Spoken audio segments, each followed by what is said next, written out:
అమ్మా అమ్మా అమ్మా అమ్మా ఏమైంది? ఎందుకంత కంగారు పడుతున్నారు? అర్చన వస్తుంది. వస్తే రాని. అది కాదమ్మా, తను చాలా కోపంగా ఉన్నట్టుంది. కారు వచ్చిన స్పీడ్ ని బట్టి అర్థం చేసుకోవచ్చు. సడన్ బ్రేక్ వేసింది. పొరపాటున అక్కడెవరైనా ఉండుంటే స్పాట్ లో పోయేవారు.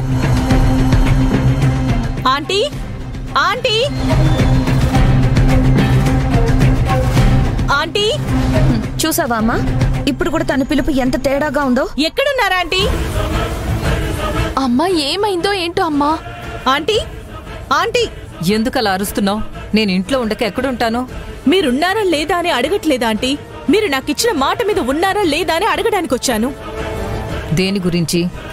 హో, అప్పుడే మర్చిపోయారా? ఎలాగైనా నన్ను ఈ ఇంటి కోడల్ని చేస్తానని చెప్పారు కదా. నేనా మాట అయితే మార్చలేదు కదా.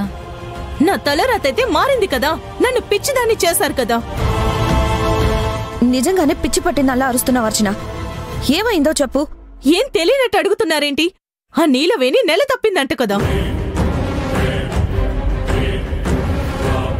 అవును, గుడ్ న్యూస్ అని ఇంట్లో వాళ్ళందరూ సెలబ్రేషన్స్ కూడా చేసుకుంటున్నారు.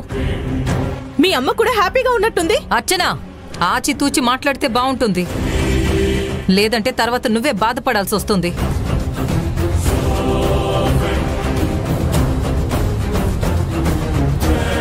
విషయం తెలిసాక నేనెంత బాధతో నలిగిపోతున్నానో తెలుసా ఆంటీ?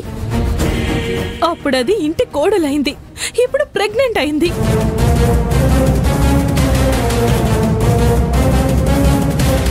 రేపు మీకు వారసుల్ని కూడా ఇస్తుంది. ఇక నన్నెందుకు పట్టించుకుంటారు మీరు? ఇన్నాళ్ళు నన్ను మభ్యపెట్టి మోసం చేశారు. నేనే ఇంటి కోడళ్ళని అందరికీ పరిచయం చేసి నన్ను ఫోన్లు చేశారు. అనవసరంగా ఆవేశపడకు. జరిగిందేదో జరిగిపోయింది. నేను నీకిచ్చిన మాట మర్చిపోమని నేను నీకు చెప్పలేదు కదా. చెప్పరు.